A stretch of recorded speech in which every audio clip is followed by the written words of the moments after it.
Nelson Dilipkumar இயக்கத்தில் கடந்த ஆண்டு நடிகர் ரஜினிகாந்த் நடிக்க வெளியான படம் ஜெயிலர்.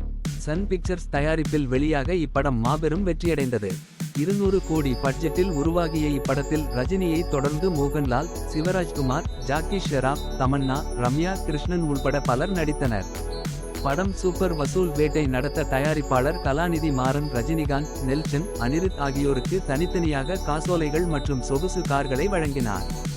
ஜெயிலர் படத்தின் 2ஆம் பாகம் குறித்த தகவல்கள் சமூக வலைதளங்களில் வெளியாகி வரும் நிலையில் ஜெயிலர் படம் வெளியாகி இன்றோடு ஒரு வருடத்தை எட்டியுள்ளது. தற்போது ஜெயிலர் படத்தின் முழு வசூல் விவரத்தை காண்போம்.